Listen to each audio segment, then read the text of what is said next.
Good morning dear student. Last class में हमने group की डेफिनेशन के बारे में पढ़ा था। आज हम उसी से आगे कंटिन्यू करते हुए आज हम आबेलियन ग्रुप के बारे में पढ़ेंगे कि कब ग्रुप आबेलियन होता है। आबेली ग्रुप की बात करो या फिर क्रम विनिमय ग्रुप का, कि कब कोई ग्रुप आबेली ग्रुप या फिर क्रम विनिमय ग्रुप कहलाता है। कोई समूह है जी आबेली ग्रुप या फिर क्रम विनिमय समूह कहलाता है यदि वह स्टार संक्रिया के लिए 5 गुणधर्मों का पालन करे। अब वो 5 गुणधर्म हैं कौन कौन से, उनकी चर्चा करते हैं। स्टार संक्रिया के लिए वो क्या होना चाहिए, समवर्त होना चाहिए। स्टार संक्रिया के लिए साहचर्य होना चाहिए। स्टार संक्रिया के लिए तत्समक होना चाहिए। स्टार संक्रिया प्रतिलोम होना चाहिए। स्टार संक्रिया के लिए क्रम विनिमय होना चाहिए। जब अपनों ने लास्ट लेक्चर में ग्रुप के बारे में पढ़ा था कि तो अपनों ने 4 प्रॉपर्टी समवर्त, साहचर्य, तत्समक, प्रतिलोम और क्रम विनिमयता की चर्चा प्रतिलोम तक की चर्चा की थी। अब जब अपने आबेली ग्रुप की बात कर रहे हैं तो कोई भी ग्रुप आबेली ग्रुप तब बनता है जब वो एक अतिरिक्त गुणधर्म क्रम विनिमयता को संतुष्ट करता है। समवर्त के अंदर अपने यही कर रहे थे कि ए और बी समवर्त संक्रिया क्या होगी, फिर से डिफाइन देखो। जी क्रॉस जी का अवयव जी में जाएगा, मतलब जी कोई एरिक समुच्चय, ये भी जी कोई एरिक समुच्चय, जी क्रॉस जी का अवयव वापस जी में जाएगा। ए कोमा बी जी क्रॉस जी का अवयव है। जब इन दोनों एलिमेंट के बीच में स्टार संक्रिया लगाती है तो ए स्टार बी एलिमेंट वापस कहाँ पे चला जाएगा, जी में चला जाएगा। तो वो ग्रुप जी क्या कहलाएगा, समवर्त। साहचर्य के अंदर क्या होता है, साहचर्य में 3 एलिमेंट लेते हैं, ए स्टार बी स्टार सी, ऊपर होता है ए स्टार बी स्टार सी के, ठीक है। तत्समक के लिए अपनों ने पढ़ा था ए स्टार ई बराबर ए या फिर ई स्टार ए बराबर ए, मतलब तत्समक अवयव यहाँ पे कौन होगा, ई होगा। ई किसका काम करेगा, तत्समक अवयव का काम करेगा, ठीक है। अच्छा, इसके बाद प्रतिलोम की बात करते हैं। ए के साथ ऐसा क्या ऑपरेट करवाएं कि तत्समक अवयव आ जाए, तो ए के साथ उसका प्रतिलोम ऑपरेट करवाने पर क्या आ रहा है, तत्समक अवयव आ रहा है। तो ए का जो प्रतिलोम होगा वो क्या होगा, ए इनवर्स होगा। या तो लेफ्ट में ऑपरेट करवाओ ए इनवर्स को, या राइट में, कोई फर्क नहीं पड़ेगा। क्रम विनिमयता का मतलब है कि क्रम का कोई महत्व, क्रम विनिमयता मतलब ए स्टार बी करो या बी स्टार ए करो, दोनों आपस में बराबर होंगे तभी वो क्या कहलाएगा, क्रम विनिमय कहलाता है। तो अगर कोई भी ग्रुप है, कोई भी समूह है, वो आबेली ग्रुप तभी कहलाएगा जब वो 5 गुणधर्म को संतुष्ट करता है। अगर कोई भी ग्रुप स्टार संक्रिया के लिए केवल एक फर्स्ट संक्रिया समवर्त को संतुष्ट करता है तो उसे समूहाभ या फिर कल्पय ग्रुप कहते हैं। अगर वो स्टार संक्रिया के लिए समवर्त और साहचर्य होता है तो उसे सामी समूह कहते हैं। यदि कोई ग्रुप जी स्टार संक्रिया के लिए समवर्त, साहचर्य और तत्समक होता है तो उसे मोनोइड कहते हैं। और यदि कोई ग्रुप 4 संक्रियाएं समवर्त, साहचर्य, तत्समक और प्रतिलोम इन चारों को संतुष्ट करता है उसे ग्रुप कहते हैं।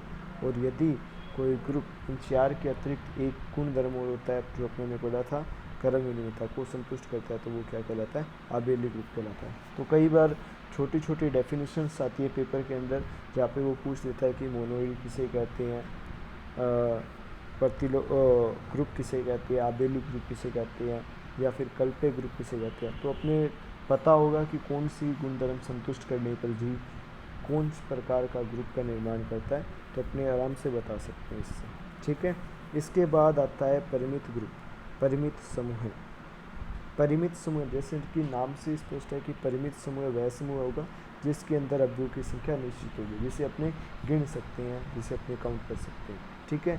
और अपरिमित ग्रुप जिसमें अवयवों की संख्या अनिश्चित होगी, मतलब जिन्हें गिना नहीं जा सकता, उसे अपरिमित ग्रुप कहेंगे। देखो डेफिनेशन में भी ये लिखा हुआ है, यदि किसी ग्रुप जी स्टार के समुच्चय जी में परिमित हो, अवयवों की संख्या परिमित हो, तो उसे परिमित ग्रुप कहते हैं, अन्यथा अपरिमित।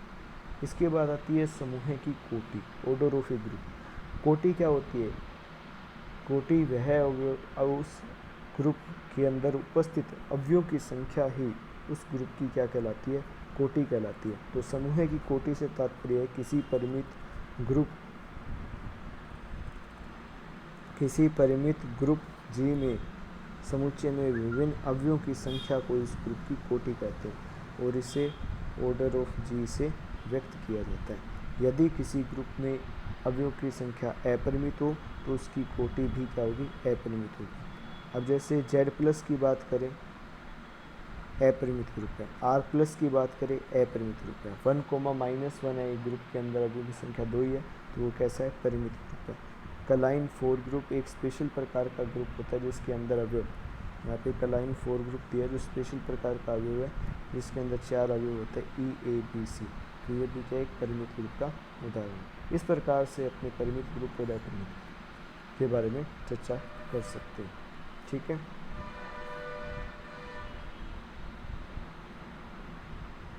इसके बाद देखो इससे आगे बढ़ते हैं, अपने एग्जाम्पल से स्टार्ट करते हैं।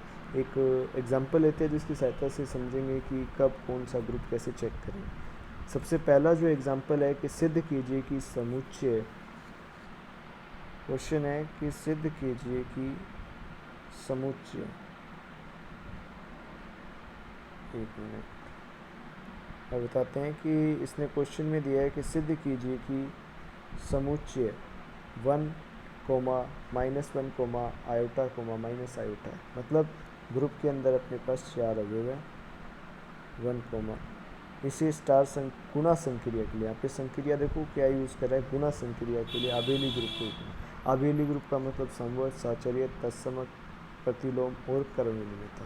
तो सबसे पहले अपने इसके लिए क्या बनाएंगे, टेबल बनाएंगे। टेबल किस प्रकार से बनाई है, सबसे पहली ये वाली रो और ये वाली रो, 1, -1, आयोटा और माइनस आयोटा। इस साइड भी 1, -1, आयोटा और माइनस आयोटा लेंगे। 1 की मल्टीप्लाई 1 के साथ करेंगे, गुणा संक्रिया 1 आ जाएगा।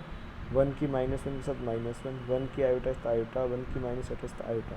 इसी प्रकार से इस साइड के पहले एलिमेंट की इसके सारे एलिमेंट 1 की -1 के साथ -1, -1 की -1 +1, -1 की आयोटा के साथ माइनस आयोटा और -1 की माइनस आयोटा से प्लस आयोटा।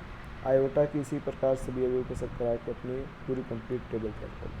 ठीक है, सबसे पहले अपने को प्रूव करना है कि ये समवर्त होना चाहिए। कोई भी 2 एलिमेंट ले लो ग्रुप जी से, स्टार संक्रिया लगाने पे वापस जी में जाना चाहिए। जैसे एलिमेंट लिया 1, -1, अब इन दोनों की गुणा करवाएंगे, 1, -1 बराबर -1, वो वापस जी का एलिमेंट है, अतः जी स्टार संक्रिया के लिए क्या होगी, समवर्त होगी। मतलब ये वाली चीज़ का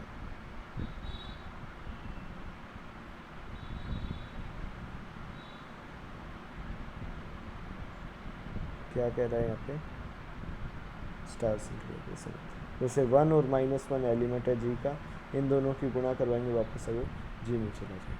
G2 गुणधर्म क्या था, साचर्य। साचर्य में कोई भी 3 अवयव लिया, जैसे पहला एलिमेंट 1, दूसरा -1, तीसरा एलिमेंट आयोटा।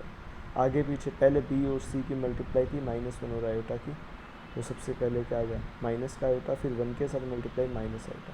इसी प्रकार से A और B 1 और -1 की मल्टीप्लाई -1, फिर आयोटा के साथ की माइनस आयोटा, माइनस आयोटा बराबर माइनस आयोटा। अतः संक्रिया के लिए क्या हुआ, साचर्य। जी थी गुणा का तत्समय का गुणा संक्रिया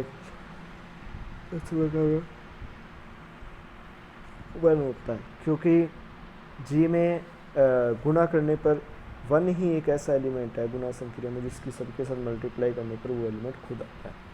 अब प्रतिलोम की बात करते हैं। मतलब प्रतिलोम की डेफिनेशन ये थी, उसके साथ अवयव के साथ ऐसी किसकी मल्टीप्लाई करे कि वो अवयव खुद आ जाए। तो यहाँ पे देखो टेबल में अगर 1 के साथ करते हैं तो 1 आएगा, एक मिनट,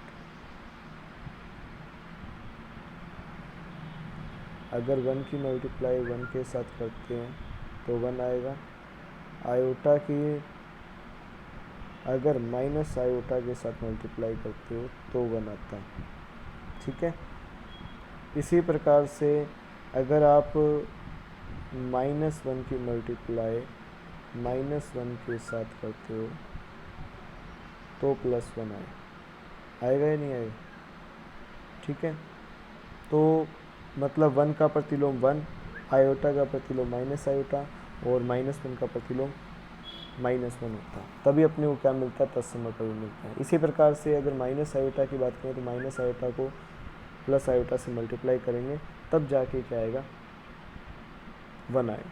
तो 1 का प्रतिलोम 1, आयोटा का प्रतिलोम माइनस आयोटा, -1 का प्रतिलोम -1 होता है और माइनस आयोटा का प्रतिलोम प्लस आयोटा होता है। इस प्रकार से सभी अवयव का प्रतिलोम अवयव भी ग्रुप जी में ही विद्यमान कर्म विनिमय होने के लिए अपने कोई भी दो एलिमेंट ले लो, ए स्टार बी बराबर होगा बी स्टार ए, जैसे ए 1 और -1 लिया और बी -1 और 1 हो गया बराबर -1, तो कर्म विनिमय। अतः उपरोक्त विवेचना से स्पष्ट है कि जी स्टार के लिए क्या होगा, एक आबेलियन ग्रुप होगा। जी स्टार संक्रिया के लिए क्या बनाएगा, एक आबेलियन ग्रुप बनाएगा। ठीक है, इस तरीके से अपने किसी भी ग्रुप को आबेलियन प्रूव कर सकते हैं।